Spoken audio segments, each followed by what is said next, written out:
de santé, on a dû reporter et aujourd'hui il est venu. Exactement. Voilà. Quand le pape arrive, il dit je suis venu réconforter le peuple congolais. C'est parce que ce peuple est victime. Victime de la guerre lui imposée injustement par le Rwanda. Exactement, oui. Et lorsque la moitié ou une partie du territoire national est affligée, c'est tout le peuple congolais qui est affligé. Parce que nous sommes en train de vivre les conséquences collatérales de cette guerre par le fait que le budget national doit être pris en grande partie par cette guerre. Et les fonds qui devraient être alloués à tel ou tel autre projet pour d'autres parties du pays sont freinés. C'est ainsi que le pape vous dit que je suis venu réconforter ce peuple. Pas parce que le régime ne gère pas bien. Et d'ailleurs, dès ce mot, il a félicité le régime. Il a félicité le peuple congolais. Parce que nous avons fait preuve d'une patience. Du moment que nous avons été attaqués injustement, nous n'avons pas voulu répondre par la voie de la violence.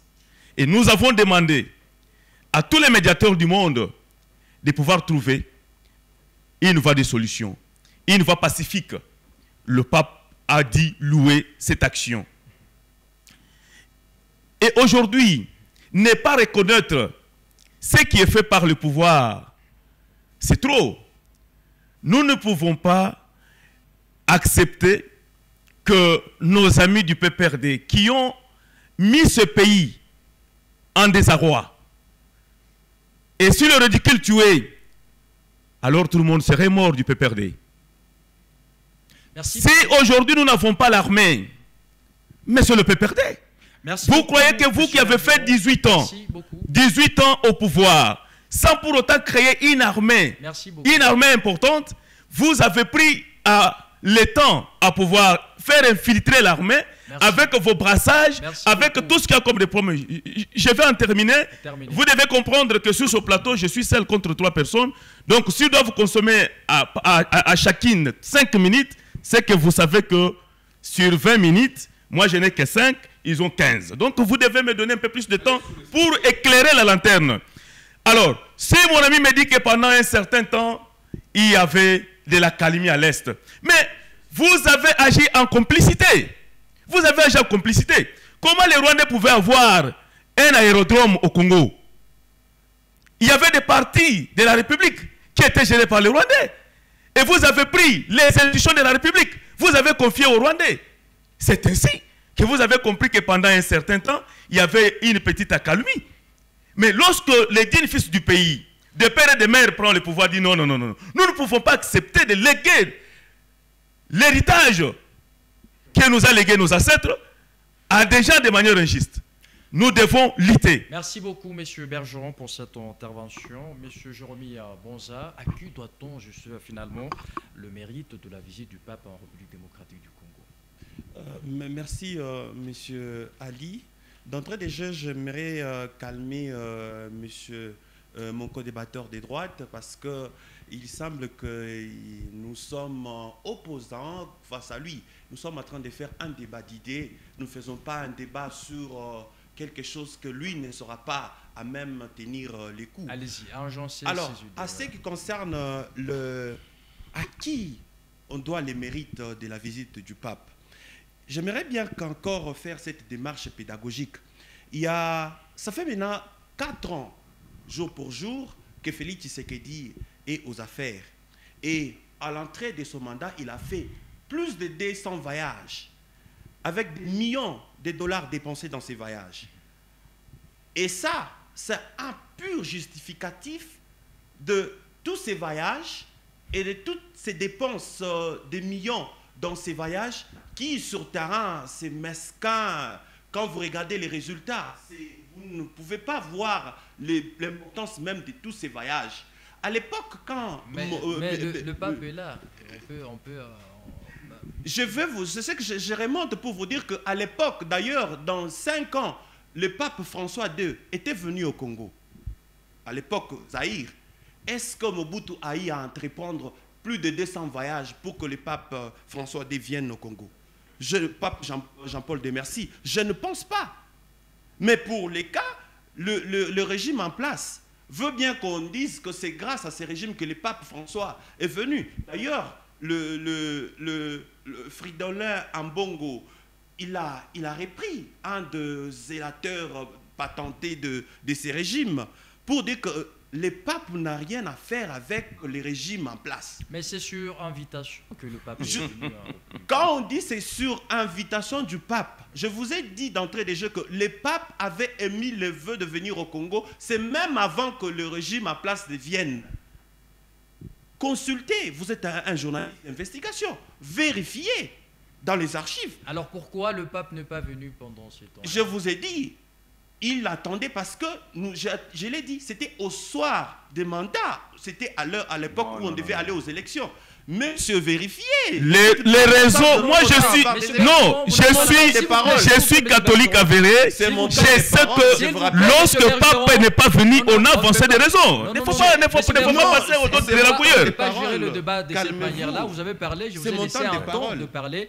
C'est M. Jérôme qui a la parole. Allez-y, M. Jérôme. C'est vérifié et vérifiable que Joseph Kabila Kabange avait toqué la porte au Vatican à l'époque et le pape avait émis le... Il n'est pas venu pourquoi? Après, il devait attendre que les élections, qu'on puisse passer à cette étape. Et après, qu'est-ce qu'il y a eu en 2019, 20? C'était la Covid-19 qui a fait combien de temps? Et le pape devait venir dans cette circonstance après la Covid-19. Qu'est-ce qu'il y a eu? C'était sa maladie. Ou bien il n'est pas peut-être informé qu'on doit l'informer sur ce plateau.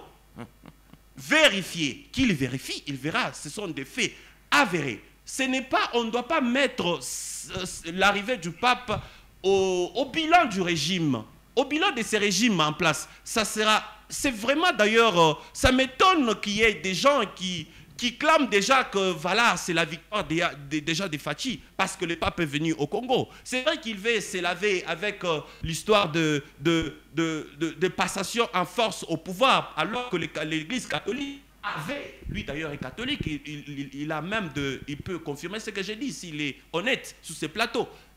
L'Église catholique avait confirmé que ce n'était pas Tshisekedi qui a été élu. L'Église catholique avait, sur le territoire congolais, plus de 400 observateurs. Et ils avaient des résultats probants par rapport au scrutin. Et c'était déjà une froideur entre le régime et l'Église catholique. En dehors de ça, la nomination du président de la CENI aussi, ça crée une froideur. Et ça, le régime en place, c'est laver son image. Mais ça Merci. ne peut nullement profiter à ces régimes. La visite du pape, parce que ça a été annoncé il y a bien de cela, avant même que ces régimes ne viennent au pouvoir. Merci beaucoup, M. Jérôme, pour cette intervention. Je m'en vais justement à vous, M. Charles Koulou, le pape en République démocratique du Congo. Les pouvoirs en place s'en félicitent, bien évidemment. À qui, finalement, on doit le mérite de la visite du pape en RDC? Moi, je pense que les choses sont très bien claires. Mon frère Jérémy vous a démontré noir sur blanc que le pape avait reçu l'invitation où Joseph Kabila a toqué à sa porte en 2017, parce que j'ai des précisions. C'est en 2017 qu'il a toqué à sa porte. Le pape avait dit que je pourrais venir en République démocratique du Congo après le processus électoral. Je dois rappeler à mon frère ici, je lui ai dit que les urgences pour le pape aller dans un pays, c'est souvent le pays qui est frappé par la misère. C'est souvent le pays qui est frappé par un malheur. Moi, je pense qu'ils ne doivent pas venir sur ces plateaux. C'est taper le mérite de faire venir le pape au Congo. D'ailleurs, ils ont à plusieurs reprises sapé Ambongo. Ils ont à plusieurs reprises insulté Ambongo. Et aujourd'hui, Ambongo est devenu important parce qu'il est aux côtés du pape. Mais bien au contraire, ils doivent se taper le mérite de nous avoir amené Kagame en République démocratique du Congo, dans le stade de martyrs. Et lui, Amunere, l'a ovationné. Il a crié tout haut, Yonani Oboya Kagame. Là, lui, il est sur ce plateau en train de confirmer, de dire tout haut que Joseph Kabila a donné les territoires congolais pour l'exploitation de Rwandais. Je ne sais pas, mon co-débatteur de l'IDPS vient de quelle planète. Je ne sais pas s'il vit dans un milieu où il suit la télé et il est informé en temps réel. Il y a le conseiller privé de son président du parti. le conseiller privé Bisselele qui a dit clairement, noir sur blanc, que le président Tshisekedi appelle Paul Kagame pour lui dire que moi, je n'ai pas un carnet d'adresse pour vendre le minerai. J'ai des richesses, alors je vais utiliser tes carnets d'adresse. Pensez-vous qu'un président de la République qui n'a pas un carnet d'adresse pour ramener les investisseurs dans son pays, c'est sur lui que nous pouvons compter sur les relances sur le plan économique? Non. Pensez-vous qu'un président de la République, sachant que le pays est agressé par le Rwanda, il accorde l'espace aérien à Rwanda Air, chose que Joseph Kabila ne pouvait jamais faire? Pensez-vous que Joseph Kabila pouvait signer l'accord de traitement de minerais au Rwanda pour un contrat de 4 millions? Un pays comme celui-ci peut manquer 4 millions, alors qu'ils sont spécialistes en détournement, et même lui là, comme il est là, si on essaie de lui responsabiliser, même comme étant chef de quartier, il peut détourner même le parcelle d'autrui. Pourquoi? Parce qu'ils sont en compétition de détournement. Donc je dois vous rappeler sur ce plateau que, et là, ils ne peuvent pas nous donner des leçons sur ce plateau. Parce qu'ils doivent encore apprendre. Et aujourd'hui, j'ai compris, il y a une sagesse africaine qui dit: ne te dispute jamais la culotte avec un singe. Donc lui, cette culotte, tu verras par où il va sortir la qui. L'UDPS s'est disputé beaucoup pour chercher à obtenir le pouvoir. Ils ont le pouvoir aujourd'hui et on ne sait pas quels sont les résultats qu'ils doivent présenter. Est-ce que leur bilan où ils doivent défendre sur ce plateau, ils doivent nous présenter cela avec l'arrivée du pape? Non. Il doit me dire que c'est parce qu'on ne respectait pas les droits de l'homme. Vous respectez les droits de l'homme dans ces pays? Écoutez, attendez, je finis. Est-ce que ils peuvent aujourd'hui nous dire qu'ils sont en train de défendre le droit de l'homme? Nous sommes de l'opposition, oui, je ne refuse pas, mais nous sommes en danger même quand nous venons sur ce plateau. Parce que la majorité des co-débatteurs de l'opposition sont en prison. Je te parle de Jimmy Kitenge, je te parle de Momo Moulap, je te parle de Barnabé Milingano, ainsi que tant d'autres personnes. Vous n'avez pas de leçons à donner. Le pape est venu, et je t'ai dit que le pape, pour lui, les urgences, c'est aller auprès de peuples meurtris. C'est aller auprès de peuples qui sont en train de souffrir. Le pape est allé en Irak. C'est pour dire qu'il y a une diplomatie qui a agi? Non. Le pape est devenu en 75 en République dans la République du Zaïre. C'est pour dire que c'est Mobutu qui a utilisé une diplomatie? Non. Mais là, vous allez comprendre que tellement qu'on a sorti l'argent dans les budgets de notre pays pour essayer de couvrir le voyage, et on veut le défendre avec l'arrivée du pape. Il nous répète à tout moment et à chaque moment que nous avons passé 18 ans au pouvoir. Mais dans les 18 ans du pouvoir que Joseph Kabila a fait à la tête de ces pays, qu'il a trouvé non-État, divisé en 4 parties, il a unifié ces pays, il a doté ces pays des institutions fortes et des textes qui font que le Congo soit sur les rails du développement. N'a fait que 68 voyages dans 18 ans. Mais eux, dans moins de 4 ans, ils ont effectué plus de 268 voyages. Et le moins coûté, c'est 3 millions. Mais quand vous prenez 3 fois 268, nous sommes au-delà de 700 millions. Savez-vous ce qu'on peut faire avec 700 millions? Donc dans ces pays, si nous sommes en train de souffrir, et même si le pape est venu, c'est parce qu'il a compris que le Congo est en danger. Le Congo est en danger. L'arrivée du pape, c'est un éveil. Et puis à la veille des élections, il est venu éveiller la conscience de la population congolaise pour savoir et prendre une décision afin de faire partir ce régime. D'ailleurs, lui-même, il a dénoncé certaines pratiques que nous avons connues dans ce régime. Le tribalisme, le clientélisme, le favoritisme. Ça veut dire qu'il est venu dénoncer et dire tout haut en face à cette personne qui est en train d'appliquer toutes ces méthodes que tu dois arrêter. Et vous devrez comprendre qu'au travers de ces élections, le pape est venu jouer sa carte pour que la population congolaise puisse prendre conscience. Merci. Merci beaucoup, monsieur Charles Nkulu, pour cette intervention, bien évidemment. Monsieur Placide Kishuko, le pape en République démocratique du Congo, est-ce que la population de l'Est peut s'attendre justement à une quelconque forme de paix? Écoutez, le pape ne fait que ce qu'il a à faire à son niveau. Ça veut dire dénoncer tout ce qu'il y a comme péripéties, tout ce qu'il y a comme tout ce qui ne va pas dans la gestion d'un État. Je dois rappeler ici que le pape ne va pas visiter lors de son déplacement que le Congo, il va visiter aussi le Soudan du Sud. Un autre pays en difficulté comme notre pays, c'est vrai à la virgule près. La situation n'est pas la même au Soudan et ici, mais ce sont 2 pays qui ont pratiquement la même situation. Ce sont 2 pays où les peuples sont en difficulté. Alors, est-ce que la population de l'Est doit espérer grand-chose du déplacement du souverain pontife ici? Le pape lui-même l'a rappelé. Il n'a pas donné des impressions allant dans le sens d'échanger du jour au lendemain la situation de nos compatriotes de l'Est. Il s'est défini comme un pèlerin de la paix. Ça veut dire qu'il vient ici en tant que pasteur, il interpelle les uns et les autres, notamment ceux qui sont en affaires, ceux qui ont la gestion de l'État à leur responsabilité, de ne pas de prendre les aspirations de ces peuples-là comme leur première préoccupation. Alors, lorsque vous constatez, j'ai entendu sur ce plateau les uns et les autres défendre ce qu'ils ont laissé ou ce qu'ils ont comme bilan par rapport à la situation de l'Est. Il est important de rappeler ici que la population est très informée, elle suit minute par minute ce qui se passe.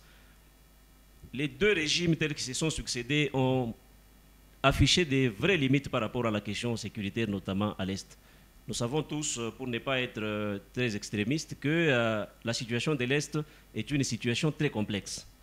Complexe en ce qu'il y a tout le monde là-bas, il y a des multinationales, il y a des gens qui agissent dans l'ombre, mais le régime devrait, celui de M. Kabila tout comme celui de M. Tshisekedi, devait ne fût-ce que mettre toutes les batteries en marche en formant par exemple une armée régulière et professionnelle qui est très équipée pour pouvoir faire face à tout cela.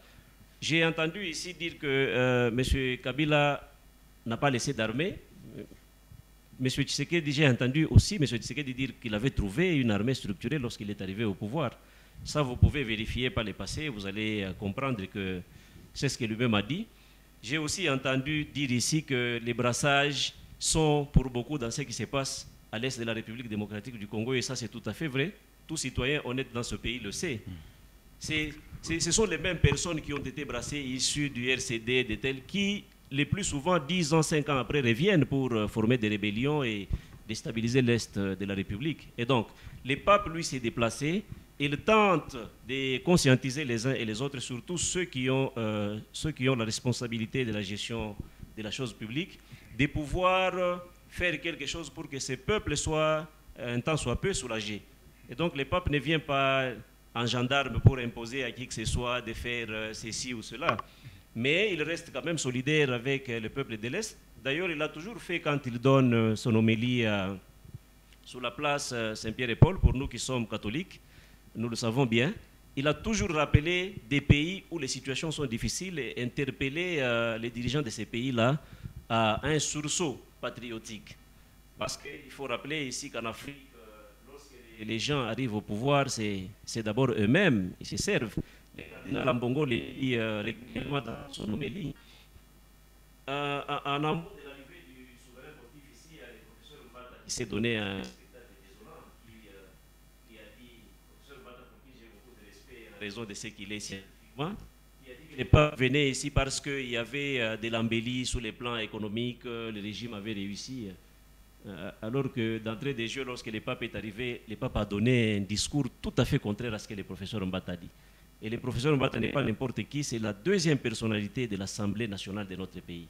Et donc, nous comprenons simplement que c'est du populisme. Vous savez, quand on gère très bien, cela, on n'a même pas besoin d'apporter des micros, des tambours pour pouvoir le signaler. Merci beaucoup. Ça saute aux yeux et les gens le savent. Merci beaucoup, Monsieur Placide, pour cette intervention. Monsieur Bergeron Motou, cadre de l'Union pour la démocratie et les progrès sociaux, bien évidemment, le pape en République démocratique du Congo. Il a justement évoqué certaines questions justement liées aux élections à venir. Est-ce que vous pensez que ça a un plus pour espérer des élections beaucoup plus crédibles pour l'année électorale en cours? Oui, merci beaucoup. Pape, dès son arrivée, c'est normal. On l'appelle bien souverain pontife. Il est persan. Il vient, c'est comme nous sommes pendant l'année électorale, il ne peut pas tout dire sans passer par les élections. Exactement. Ça, c'est tout à fait logique. Et ce qu'il dit, c'est déjà dans l'esprit même de ceux-là qui organisent les élections. Donc la CENI est là, donc à pied d'œuvre. Nous sommes déjà entamé la phase d'enrôlement et d'identification. Oui. Donc je pense que par rapport aux élections, il n'y a pas beaucoup de choses à dire puisque la CENI est là en train de faire son travail. Alors, ce que je devrais dire à mes co-débatteurs par rapport à l'arrivée du pape, c'est leur faire voir que certainement, le pape vient au pays puisque le peuple est dans une désolation. Mais le peuple congolais vit en victime parce qu'il y a un autre pays avec des puissances extérieures qui viennent affliger ce peuple. Alors, sur ce, le peuple est meurtri. Pas par les pouvoirs en place, mais par la guerre qui nous est imposée injustement. Donc ce peuple-là a besoin d'une consolation. Et l'arrivée de pape, pourquoi nous disons que c'est une diplomatie agissante? Le pape, il a le temps de côtoyer toutes les puissances du monde. Parce que quand vous marchez, vous croisez un jeune homme qui vous attaque, rassurez-vous que derrière ce jeune homme, il y a un géant. Alors, le pape, dans sa mission de paix, dans sa mission de non-violence, il peut aussi se comporter comme avocat vis-à-vis de toutes les puissances extérieures qui sont derrière le Rwanda, en train d'attaquer le Congo, à pouvoir cesser leur influence sur le Rwanda. Et dans cet aspect des choses, la guerre peut s'arrêter de manière définitive. Quand j'ai soulevé sur ce plateau en disant que M. Kabila ne nous a pas laissé une armée, avoir une armée structurée, ce n'est pas avoir une armée patriotique. Puisque même avec les étrangers dans l'armée, on peut avoir une armée structurée. C'est-à-dire, vous avez des grades bien donnés, vous avez les niveaux étalonnés, tout ça. Mais quel est l'état d'esprit de ces militaires-là que nous avons? Les militaires que nous avons reçus par brassage. Mon ami du PPRD sur ce plateau pouvait me dire que pendant le règne de Kabila, nous avons eu à former autant de militaires congolais. C'est alors à ce moment-là qu'on veut se dire que nous avons une armée responsable, une armée qui pouvait attaquer et défendre la République. Mais quand vous avez une armée brassée à plus ou moins 70% des Rwandais, et ce sont ces Rwandais là-bas qui ont des fonctions supérieures, ce sont ces Rwandais là-bas qui ont des grades, des officiers supérieurs, des officiers généraux. Et quand Félix Tshisekedi arrive, comment il va faire? Il lui faut former. Vous avez vu depuis qu'il est là, il a déjà envoyé combien en formation? Combien? Donnez-nous les noms. C'est plus de 4000. On ne ment pas, on vous dit la vérité. Mais voyez-moi. Allez-y, allez-y, allez-y. Donc c'est pour vous dire que nos amis ne nous ont pas laissés avec une armée. Comment Tshisekedi va attaquer? Puisque la même armée, quand on l'envoie à l'Est, c'est une armée qui détourne, c'est une armée qui cède même des territoires donc aux ennemis. Alors, voyez-vous qu'avec cette armée, la République démocratique du Congo peut compter terminer une guerre? Non. Nous devons y aller mollo mollo. Nous devons former. Il y a nos amis qu'on a envoyés à Kanyamaka CC, qu'on a intérêt de former, qu'on va envoyer à l'étranger. Et c'est comme ça que nous allons commencer à remplacer ces gens par de nouveaux recrues. Et autre chose, comment nous pouvons attaquer avec cette armée qui est une armée incohérente?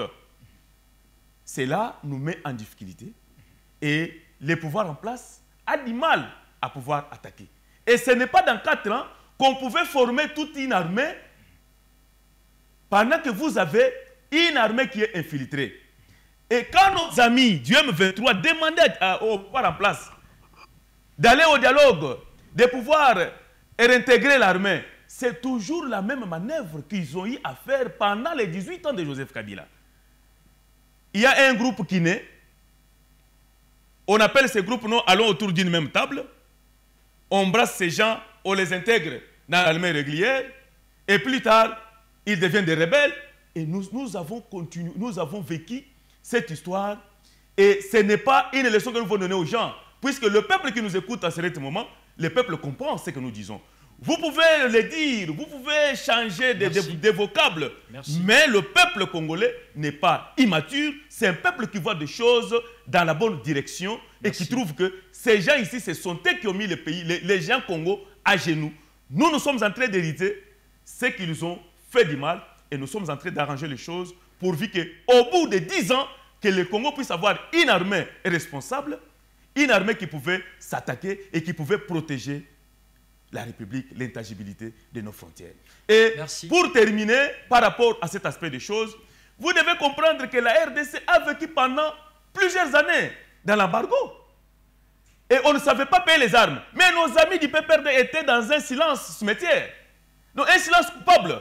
Merci Donc beaucoup. ils ont accepté de pouvoir ligoter la RDC afin de laisser les Rwandais payer les armes et attaquer la République. Et vous trouvez ça que c'était une bonne gestion de la chose publique. C'est pas normal ça. Merci beaucoup Monsieur Bergeron pour cette intervention. Monsieur Jérôme Bonza, je viens justement à vous. Le pape François aura justement 3 jours de séjour en République démocratique du Congo avant qu'il voyage justement au Soudan du Sud. Est-ce que cette visite a des raisons purement politiques? En tout cas, sincèrement, pour répondre à cette question, que cette visite, parce que c'est un saint qui est venu nous visiter, c'est vrai qu'il a... c'est parfois sur une double casquette, parce qu'il est en même temps le Saint-Père, en même temps il est le président ou le chef de Vatican. Exact. C'est vrai, il peut utiliser, comme ça a été pour les cas des autres personnalités politiques qui sont venues au Congo. Dernièrement, il y a eu un balai diplomatique que nous avons vécu au Congo, toujours en demandant au régime en place de voir quelles sont les stratégies qu'il faut mettre en place. Parce que c'est ça qui manque au régime actuel. Ce sont les stratégies qu'il faut mettre en place pour résoudre une fois pour toutes la question de l'insécurité. Parce que quand nous parlons même de la question, permettez que je ouvre cette petite parenthèse. Si nous parlons aujourd'hui de la question à l'Est, beaucoup plus, nous voyons le groupe armé, les M23. C'est lui qui sème la désolation, la mort, la terreur, la peur. Mais alors que ce groupe M23 a été défait en 2013, toujours avec la même armée que lui est en train de critiquer. Alors on se pose la question, est-ce que c'est la même armée ou bien c'est la même armée que le régime en place n'arrive pas à doter des moyens qu'il faut? Dernièrement, le budget de 2022, il y a eu des excédents budgétaires. Nous, Nouvel Élan, nous avons proposé qu'on puisse prendre cet excédent budgétaire, qu'on puisse donner à l'armée pour renforcer encore un équipement, un logistique et motiver la force FARDC qui est à l'Est en train de combattre. Mais qu'est-ce que le régime a fait? Il ne nous a pas écoutés. Et jusqu'aujourd'hui, d'ailleurs, nous ne savons même pas où est-ce que ces excédents budgétaires a pris comme destination. Et là, c'est une question qu'aujourd'hui, comme j'étais en train de vous dire, le pape François, il est venu comme un saint donner un message de paix. Et ce qu'il faut noter que la population, la question pour régler la guerre, ne peut pas suffire par seulement un message de paix. C'est ce qu'ont fait les autres chefs diplomatiques qui sont venus. Message de paix, s'il vous plaît, arrêtez. Mais cela n'a pas fini. La responsabilité revient au gouvernement de mettre en place les stratégies idoines afin de résoudre une fois pour toutes la guerre. Bientôt, lorsque je tente de lire, permettez que je chute par là, les contraintes que la CENI nous avait présentées dans le calendrier, dans la feuille de route pour le calendrier électoral, la CENI avait mentionné au moins 5 contraintes, dont je cite la contrainte sécuritaire, la contrainte financière, logistique et j'en passe. Lorsque nous regardons en ce qui concerne la contrainte sécuritaire, bientôt, ce sera dans l'opération d'enrôlement, d'identification des électeurs, ce sera dans la 3e ère. Quand vous regardez dans la 3e ère, il y a une pas bonne partie orientale des pays. Est-ce que cette opération d'identification et d'enrôlement des électeurs, ça va se faire toujours avec cette insécurité qui d'ailleurs se trouve dans la province, des 2 provinces, Ituri et Nord Kivu, qui c'est plus maintenant d'une année et demie que ces provinces sont sous état de siège. Comment on réfléchit, comment on voit les choses? Est-ce que c'est de cette manière-là qu'on doit diriger le pays? Merci beaucoup. Tout de suite, j'ai dit non. Merci beaucoup, M. Jérôme Bonza, pour cette intervention. M. Charles Nkoulou, le pape arrive justement à République démocratique du Congo. N'est-ce pas là un coup de pouce pour le régime en place pour les élections de 2023? Merci beaucoup. Je tiens à rappeler à mon co-débatteur que le pouvoir ne se plaint pas. Le pouvoir s'exécute. Félix Tshisekedi, en termes d'âge, il a une cinquantaine d'années. Mais quand Kabila prend le pouvoir, il n'avait qu'une vingtaine d'années. Ça veut dire que quand Kabila a pris le pouvoir, il n'a pas pris le temps de se plaindre des erreurs de Mobutu, de Kasavubu ou de Musée Laurent Désiré Kabila, parce qu'il y a eu des côtés positifs et du côté négatif. Mais aujourd'hui, nous sommes face à un pouvoir irresponsable. Un père irresponsable, et c'est lui, quand on lui présente des doléances, il ne fait que se plaindre. Il n'apporte pas de solutions. Je tiens à vous rappeler sur ces plateaux qu'aucune personne de l'extérieur n'apportera des solutions en ce qui concerne l'insécurité dans notre pays que nous-mêmes. Il vient de faire la même chose que le président de la République fait à l'extérieur. Il instaure la gratuité de l'enseignement en train de critiquer les enseignants en Côte d'Ivoire. Il veut que la paix revienne dans la partie Est. Il critique son armée. Mais, qu'on se le dise entre nous, s'il y a le Rwandais dans l'armée qui ont le pouvoir pour le faire sortir, c'est vous. Mais si vous ne sortiez pas ces Rwandais dans l'armée, ça veut dire que peut-être vous êtes complice. Parce que quand vous avez déniché un problème, et que vous avez toutes les possibilités pour régler ces problèmes, si vous ne réglez pas ces problèmes, vous êtes incompétent.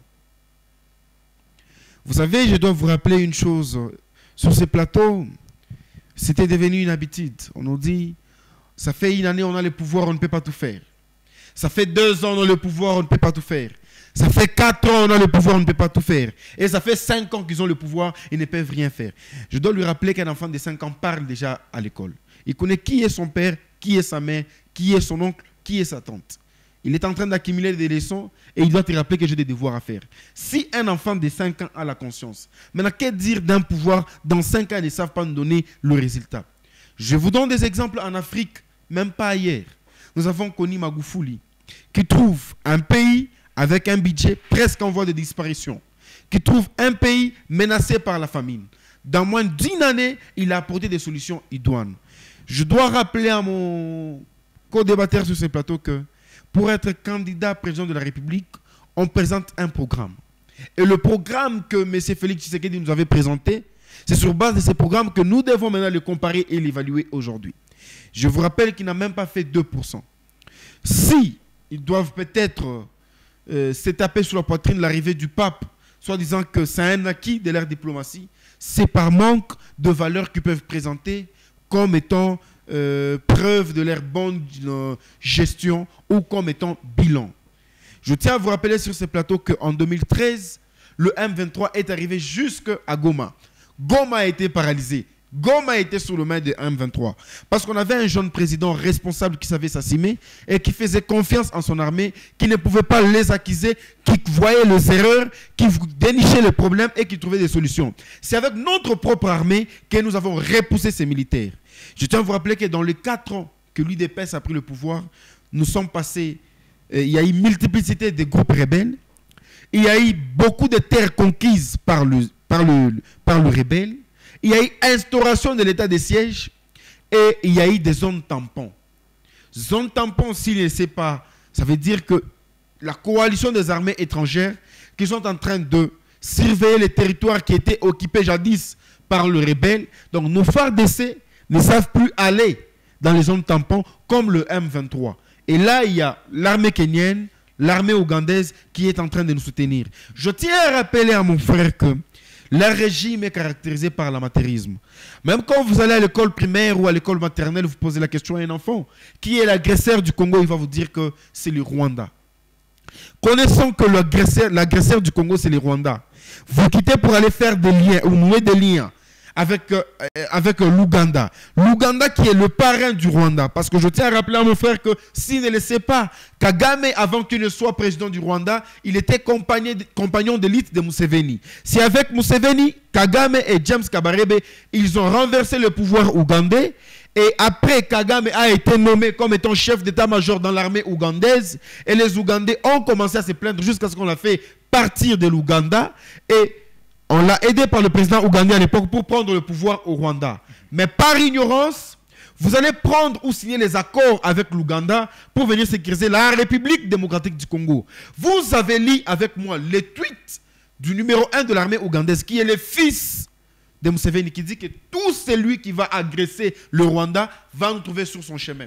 Nous avons connu dans ces pays un président, un soir, il passe à la télé, il dit que nous avons utilisé le voie possible de la diplomatie et là, nous allons agir par force. Ça veut dire que moi, je m'attendais demain que nos FARDC qu'on avait critiqués, que l'armée qu'on a réorientée, que l'armée qu'on a réformée, que l'armée qu'on a réorganisée parce qu'on a tout le pouvoir, allait sur les lignes de front et combattre les rebelles. Mais j'ai constaté que 7 jours après ces discours, il y a un avion qui a quitté Ndjili vers l'Angola pour poursuivre encore le processus des négociations. Aujourd'hui, ils peuvent nous parler des accords que Kabila a tenus. D'abord, je dois vous rappeler aujourd'hui que négocier avec un rebelle ou prendre les accords avec un rebelle, cela se manifeste par le résultat d'un leadership convaincant. Merci. Après le départ de Joseph Kabila, je tiens à rappeler, mon frère, que la partie Est, Bunagana, n'était pas dans le main des rebelles. Pendant les élections de 2018, on a voté dans la partie Est et les gens se sont enrôlés. Aujourd'hui, nous avons un président qui nous a fait une promesse, parmi tant d'autres, de mourir pour la paix dans la partie Est. Merci le beaucoup. pape ne s'est pas arrivé à Goma pour une simple question. Parce qu'on a un pouvoir incompétent qui est incapable d'assurer la sécurité de son pays. Merci beaucoup, monsieur Charles Nkoulou, pour cette intervention. Monsieur Placide Kishuko, justement, le pape en République démocratique du Congo, est-ce qu'on peut espérer un probable retrait du mouvement du 23 mars? Alors, écoutez, je voudrais, avant de répondre à votre question, ce débat étant contradictoire, balayer un petit peu ce que j'ai entendu ici parce que c'est important pour ceux qui nous suivent.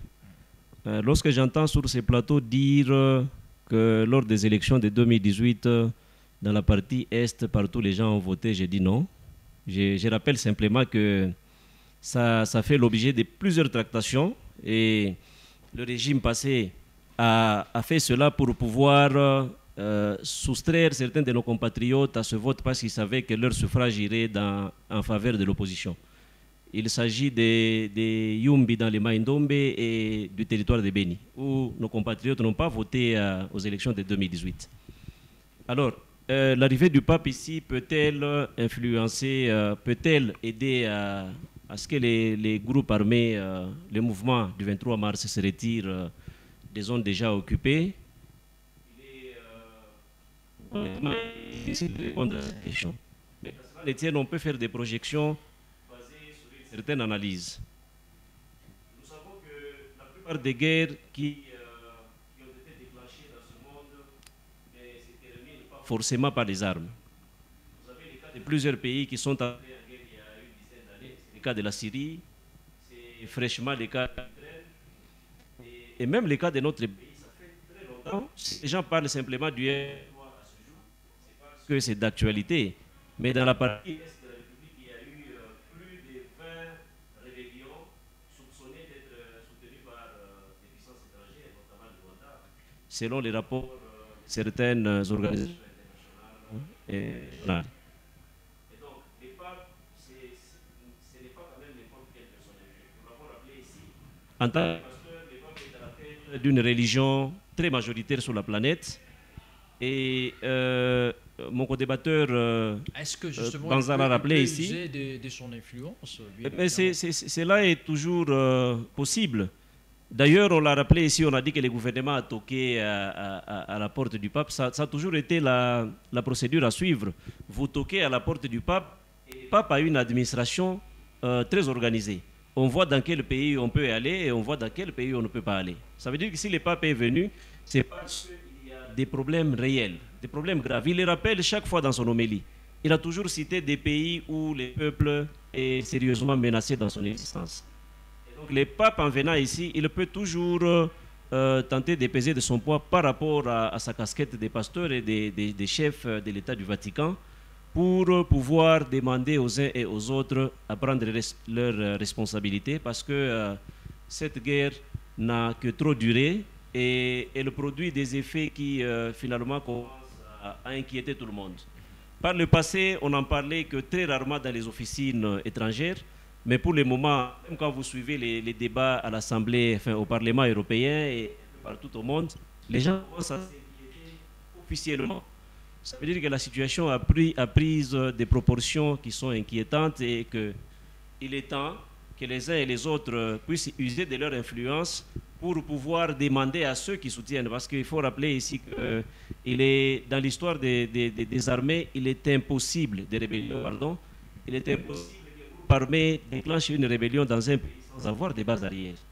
Donc si le M23 tient, il a des armes sophistiquées comme M. Pérez l'a dit, il peut prendre des villages du jour au lendemain par-ci, par-là, c'est qu'il y a quelqu'un qui les soutient. Et même les rapports donnés par l'ONU elle-même et les autres organisations qui ont pointé le Rwanda disent clairement que le M23 a un soutien et pas n'importe quel soutien. Et donc, les papes, en tant que tel, il a de l'influence, il peut demander aux uns et aux autres de pouvoir faire profil bas et que cette guerre-là cesse. Nous l'avons rappelé, ce n'est pas une guerre conventionnelle, c'est une guerre où il y a tout le monde et il y a des gens qui apportent beaucoup de moyens pour pouvoir extraire les richesses. Parce que ce sont les richesses minières qui sont dans cette partie qui justifient à 90% toutes ces exactions qui se commettent dans la partie est de notre pays.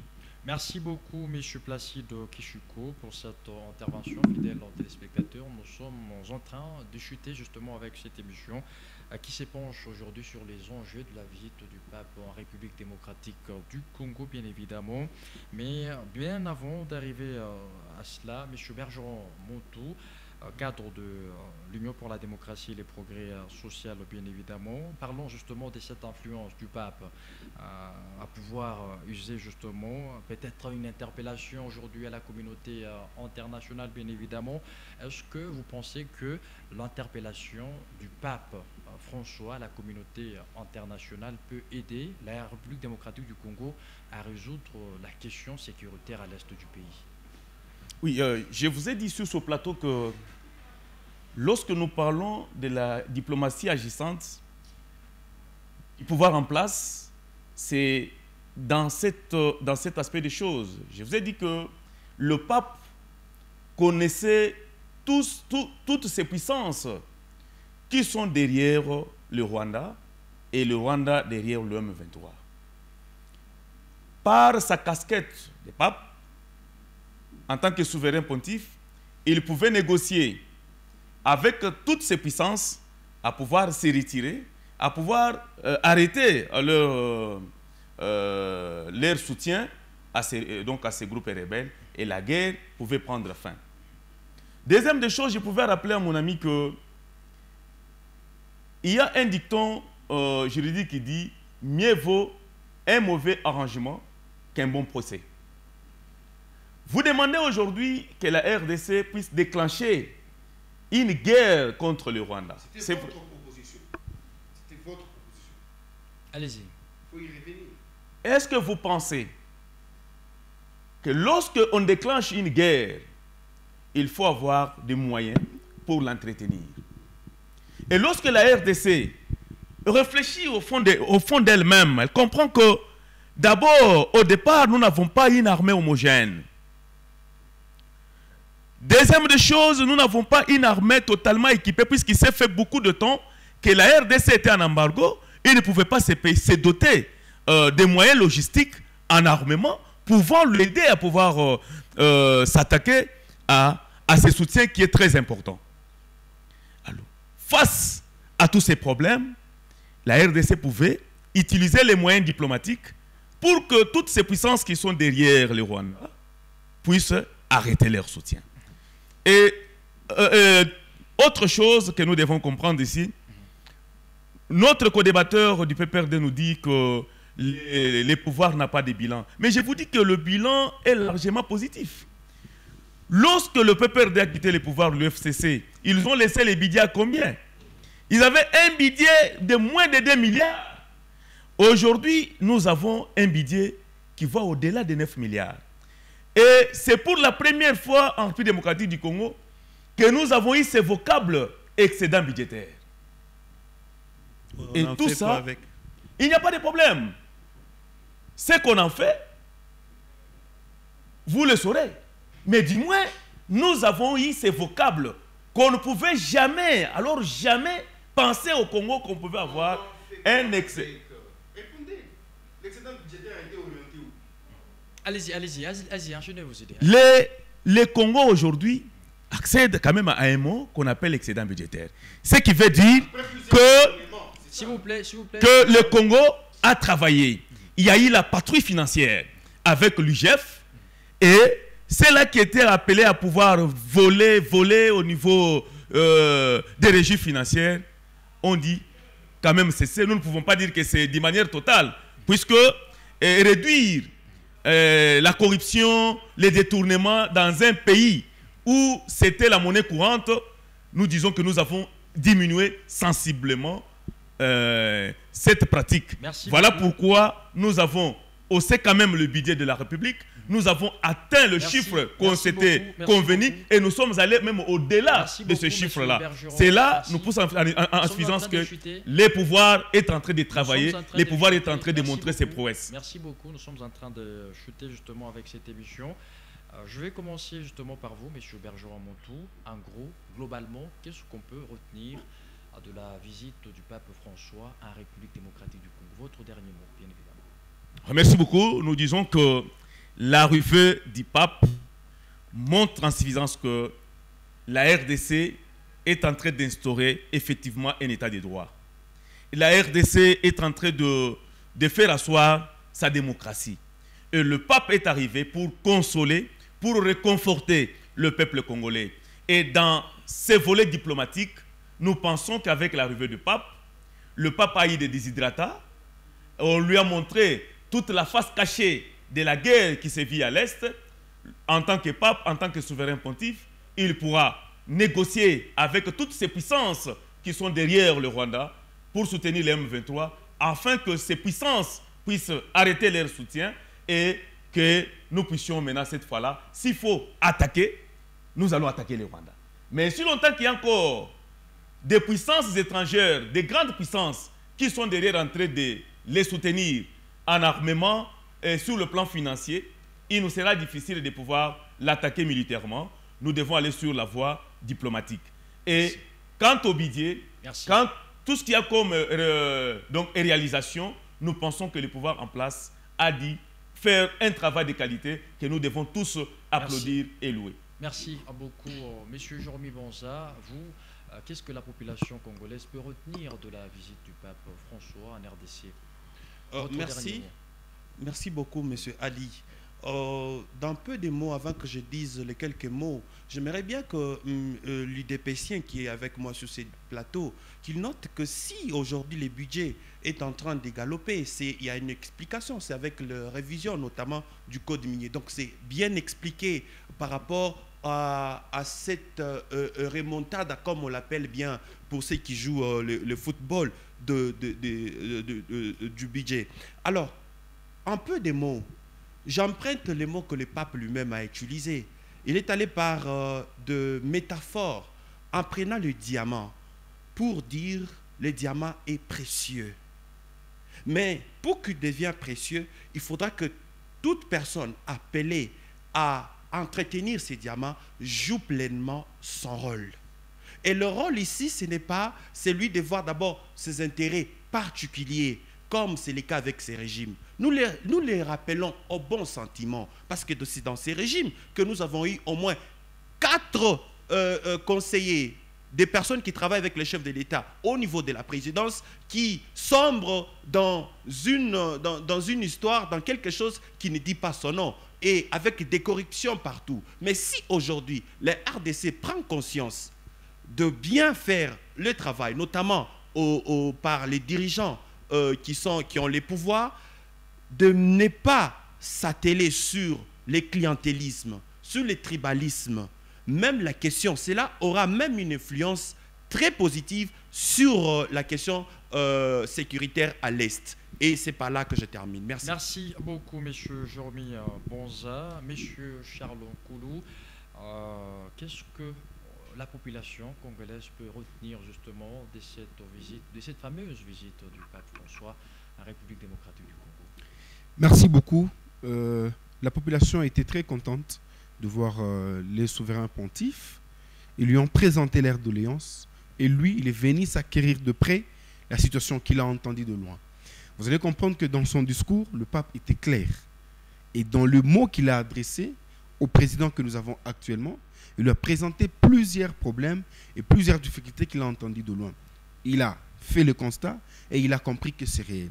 Mais je tiens aussi à rappeler ou à donner quelques notions à mon frère qui vient sur le plateau parler du budget. Je pense qu'il connaît que le mot budget, mais il ne sait pas le budget constitué de quoi et comment est-ce qu'on maximise de recettes. Quand on voit l'augmentation du budget, c'est une conséquence de loi fiscale. Ça veut dire qu'on doit initier des lois pour qu'il y ait augmentation du budget. On ne peut pas se réveiller un bon matin et on comprend que le budget quitte de 2 milliards à 9 milliards. Donc, aujourd'hui, je tiens à te rappeler que la gestion d'une chose publique, elle est continuelle. Nous pouvons partir aujourd'hui et mon frère de l'SIDP venir demain, il doit travailler sur le même rail et sur le même chemin pour avoir des résultats positifs. De l'entame, je rappelais à mon frère que nous avons connu un président qui a doté ces pays des institutions fortes. Ça veut dire que parmi les lois qu'on a initiées dans ces pays, c'est ça qui fait de sorte que notre budget puisse augmenter. Entre autres, mon frère venait de vous dire le code minier et j'en passe. Il y a de lois qu'on n'a pas connues depuis très longtemps, depuis que l'ère Sphinx, Tshisekedi était Premier ministre, entre autres la redevance qu'on devrait peut-être verser dans les communes, la taxe locative et tout. Donc c'était de l'argent qu'on perdait comme ça. Je tiens à lui rappeler qu'il doit apprendre certaines notions avant de venir sur le plateau de criailler à gauche et à droite. Je tiens à te féliciter parce que tu as fait la publicité d'un régime qui a travaillé et vous êtes en train de bénéficier de ces résultats. Et quand il est en train de me parler de l'excédent budgétaire, il doit savoir que quand il y a patrouille financière, à tout moment où il y a patrouille financière, il y a toujours eu excédent budgétaire. Mais cet excédent, où est-ce qu'on l'oriente, c'est ce qui est très nécessaire et très important. Maintenant, l'augmentation du budget dans un pays doit aussi se faire ressentir dans la population sur l'impact économique. Comment on parle de l'augmentation budgétaire alors que le peuple congolais est en train de vivre dans des conditions de précarité? Aujourd'hui, je tiens à vous rappeler que le 24 janvier, nous avons fêté la passation du pouvoir en place avec l'augmentation du taux de dollar. Vous allez comprendre que les petites coupures ou les petites monnaies en République démocratique du Congo n'ont plus de la valeur. 500 francs, on ne sait plus utiliser 500 francs dans notre pays. Et depuis l'avènement de ce régime, ça veut dire que notre pays est en voie de disparition. L'économie de notre pays devient de plus en plus faible. Il me parle de l'augmentation du budget. Merci. Oui, je finis par là. Oui. Il me parle de l'augmentation du budget. Mais quand il y a augmentation du budget, revenez aussi à vos promesses, améliorer les salaires de militaires. Je suivis un député de l'Union sacrée du MLC dire que je ne touche pas 21 000 $, mais on me donne combien? 18 000 $. Mais je prends un caporal dans l'armée, il ne touche que 174 000 francs sur la fiche de paye. Qu'on ne vous manque pas sur ce plateau, il touche 174 000 francs, un caporal dans l'armée. Maintenant, prenons 18 millions de $, qui est comparable à 36 500 000 de francs congolais. Quand on les divise sur 174 000 francs, ça veut dire qu'un député dans notre pays peut payer 1300 militaires.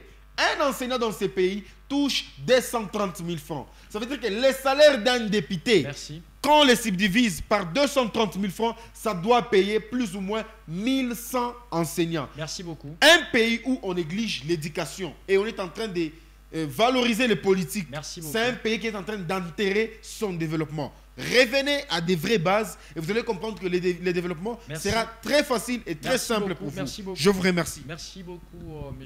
Charles Nkoulou, pour cette intervention. On va terminer justement avec vous, M. Placide Kisuku. Qu'est-ce qu'on peut retenir de la visite du pape, selon vous? Voilà, ce que la population peut retenir de la visite du pape François à ce jour dans notre pays, c'est que, comme on l'a dit ici, le pape est tout simplement venu confirmer ce qu'il a comme rapport sur ce pays. Nous avons rappelé ici que le pape, en dehors d'être pasteur, il est aussi président d'un État, le Vatican. Et donc, tout ce on dit ici, notamment par ceux qui sont au pouvoir, c'est tout simplement pour pouvoir présenter leur bon aspect. Mais le contenu lui-même n'est pas ce qu'on présente à la population. C'est vrai qu'on peut dire qu'il y a embelli sous les plans économiques et tout ça, mais la réalité sur le terrain reste très déplorable. Et on ne va pas me dire le contraire ici parce que nous sommes tous dans un même bateau. Vous avez un peuple qui n'a pas accès à des services sociaux de base, en général. On tente simplement de dire que le pape est venu pour les gens de l'Est et tout ça. Non, mais le pape lui-même l'a souligné. Le peuple congolais dans son ensemble est un peuple meurtri et abandonné à son triste sort. Et donc, il est venu, il a, dans son discours qu'il a donné aux côtés de M. Tshisekedi, il a pointé toutes les limites de ce régime. Il a dit tout ce qu'il pensait de ce que ce régime est en train de faire, notamment le tribalisme qu'on a rappelé ici, et ça tout le monde le sait. Quand on parle du tribalisme, tous ceux qui suivent l'actualité dans ce pays savent de quoi il est question. Quand on parle du népotisme et tout ceci, vous avez récemment vu ici 2 ministres qui se sont donné un spectacle pour nous parler des pères et des mères, alors que la loi, dans toutes nos lois en rapport avec la nationalité, on ne parle pas des « eux », on parle des « ou ». Et donc tout ça, le pape est informé. C'est pourquoi d'ailleurs, en cette année électorale, il a tenu à rappeler simplement que les élections doivent être libres, transparentes, démocratiques et inclusives. Et donc ça veut dire ce que ça veut dire. Le régime peut bien dire à la population qu'il y a ceci, il y a cela, mais sur le terrain, qu'est-ce que cette population est en train de vivre? Aujourd'hui, dans la ville de Lubumbashi, dans la plus grande partie de cette ville, le courant, il est... Parfois, vous pouvez dormir sans le voir. Demain matin, il est arrêté, il est retiré avant que vous ne vous réveillez. Et donc, tout est devenu très compliqué. Le régime doit éviter de faire des spectacles, il doit travailler. Et quand il aura travaillé, le peuple lui-même va reconnaître qu'ici, on a fait un travail de qualité. Merci beaucoup à vous, M. Placide Kishiko, pour cette intervention. Fidèles téléspectateurs, nous sommes arrivés pratiquement à la fin de cette émission qui s'est penchée justement sur les enjeux de cette visite du pape François en République démocratique du Congo. Et pour en parler, j'ai reçu des personnalités politiques sur ce plateau, bien évidemment. M. Bergeron Montou, cadre justement de l'Union pour la démocratie et le progrès social. Merci à vous. Merci, merci beaucoup, M. Ali. Je dis merci à tous mes co-débatteurs. Je retire le même sentiment à tous les téléspectateurs qui nous ont suivis ce soir. Merci à vous justement d'avoir honoré à notre invitation. Un autre invité, c'est Jérémy Bonza, il est du Nouvel Élan. Merci également à vous, M. Jérémy, d'avoir participé à cette émission.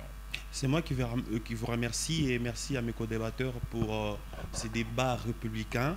Et nous continuons encore à appeler nos compatriotes, précisément la population louchoise, à aller encore massivement s'enrôler pour pouvoir exercer leurs droits souverains afin de changer la classe politique. Merci. Merci à vous, M. Jérémy Bonza, d'avoir honoré à notre invitation. Charles Koulou, il est du PPRD, parti cher justement à Joseph Kabila, le président honoraire. Merci justement à vous, M. Charles, d'avoir honoré à notre invitation. Merci pour l'invitation. Merci aux téléspectateurs qui étaient branchés, qui nous ont accordé de leur temps pour suivre et pour être édifiés et avoir quelques éclaircissements sur certains points. Merci. Merci beaucoup à vous d'être de la partie. Et nous allons terminer justement avec M. Placide Kishiko. Il est de l'LCD, parti justement cher à Martin Fayoulou. Merci à vous, M. Placide. Merci, M. Ali, de nous avoir associés à ces débats. Merci également à mes co-débatteurs de ce soir et à tous vos téléspectateurs. Mesdames, Messieurs, nous sommes arrivés pratiquement à la fin de cette émission. Au prochain rendez-vous.